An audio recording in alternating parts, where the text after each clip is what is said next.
क्या अक्सर आपकी वीडियो कॉल भी अटकती है और कनेक्शन टूट जाता है? देखते समय टिकटॉक वीडियो अचानक रुक जाता है और नई ऐप डाउनलोड करने में तो जैसे जमाने लग जाते हैं।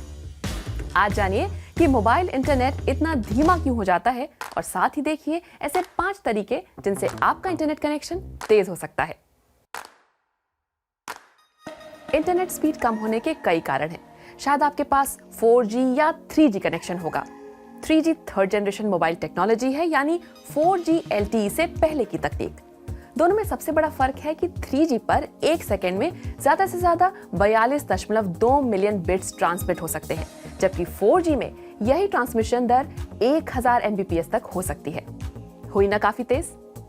वैसे तो 3G और 4G दोनों video streaming, video conferencing, gaming या इंटरनेट सर्च जैसी आपकी आम जरूरतों के लिए काफी हैं। लेकिन इंटरनेट की स्पीड के लिए जो एक और अहम बात है वो है ऑक्यूपेंसी।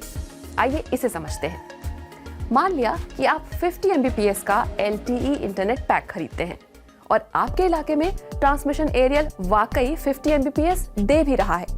ऐसे में अगर ट्रांसमिशन टावर के आसपास कुछ ही लोग LTE इंटरनेट का इस्तेमाल करें तो उन्हें अपलोड और डाउनलोड में अच्छी स्पीड मिलेगी। ऐसा इसलिए होगा क्योंकि एरियल अलग अलग फ्रीक्वेंसी बैंड पर सिग्नलों को छोड़ता है। अगर किसी खास फ्रीक्वेंसी बैंड पर इंटरनेट इस्तेमाल करने वाले लोग ज्यादा हों तब दिक्कत आती है। अगर 50 लोग एक फ्रीक्वेंसी बांट रहे हैं तो इसका मतलब है कि वे 50 Mbps को भी बांटेंगे। फिर यहाँ फर्क नहीं पड़ता कि आप किस स्पीड के लिए पैसा दे रहे हैं। इसलिए अगर आप किसी बड़े शहर में रहते हैं तो काफी संभावना है कि आपके आसपास मौजूद लोग भी ऑनलाइन हो। इससे नेटवर्क पर बोझ बढ़ता है।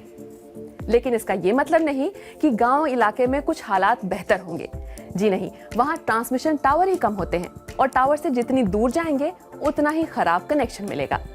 दुनिया की 41% से भी बड़ी आबादी यानी करीब 430 करोड़ लोग इंटरनेट से जुड़े हैं।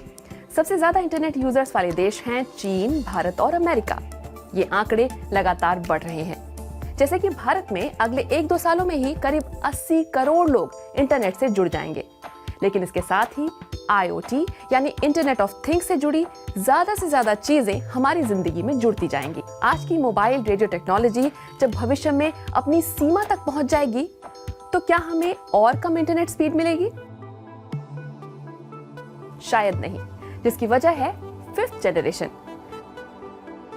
आने वाला वक्त 5G नेटवर्क का है, क्योंकि 5G टेक्नोलॉजी सिर्फ तेज ही नहीं होगी बल्कि ज्यादा कनेक्शनों के साथ काम कर सकेगी।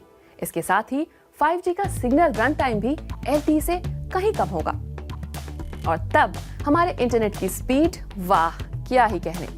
5G सुनने में अच्छा लगता है, लेकिन ये भी सच है कि इससे आपके अभी वाले धीमे इंटरनेट पर कोई असर नहीं पड़ने वाला। इसलिए आइए देखते हैं ऐसे 5 तरीके जिनसे आपका इंटरनेट तेज चलेगा। पहली चीज, फालतू के एप्स और विजेट्स हटा दीजिए।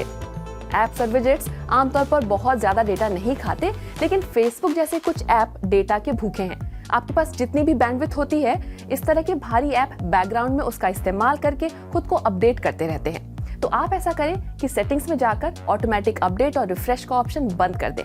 इससे आपके इंटरनेट की रफ्तार तेज हो सकती है। दूसरी चीज, सिस्टम अपडेटेड रखिए। इससे आपकी डिवाइस सुरक्षित रहेगी और डेटा का भी किफायती इस्तेमाल करेगी। पुराना ऑपरेटिंग सिस्टम या ऐप का पुराना वर्जन आमतौर पर इंटरनेट की स्पीड को घटा देता है। कैश निकालते रहिए। अगर कैश जमा करते रहेंगे तो फोन की परफॉर्मेंस पर असर पड़ेगा। इसके लिए सेटिंग्स में जाइए और मोबाइल कैश साफ करने का बटन दबाइए। अच्छी बात यह है कि इससे ऐप का डेटा या आपके सेव किए गए पासवर्ड्स पर कोई असर नहीं पड़ता। डेटा सेवर मोड बंद रखें। डेटा सेवर डेटा बचाते हैं, यानी आपका फोन बिल कम करते हैं, लेकिन ये कनेक्शन स्पीड भी कम कर सकते हैं। इसलिए जब भी स्पीड की जरूरत हो तो सेटिंग्स में जाकर डेटा सेवर बंद कर दें और जब जरूरत ना हो तो डेटा सेवर दोबारा ऑन कर लीजिए। भूले तो डेटा पैक खत्म हो सकता है। नेटवर्क का ऑटोमेटिक चुनाव बंद रखें। लगातार सबसे बेहतर नेटवर्क खोजते रहना आपके फोन की परफॉर्मेंस खराब कर सकता है। इसलिए अगर आप कहीं बाहर नहीं जा रहे हैं तो ऑटोमेटिक ऑपरेटर चुनने की बजाय सबसे तगड़ा सिग्नल खुद ही खोजिए। जब काम खत्म हो जाए तो फिर से ऑटोमेटिक सिलेक्शन का ऑप्शन चुन सकते हैं। आप और किस बारे में जानकारी चाहते हैं, हमें बताइए कमेंट बॉक्स में और बने रहिए DW हिंदी के साथ।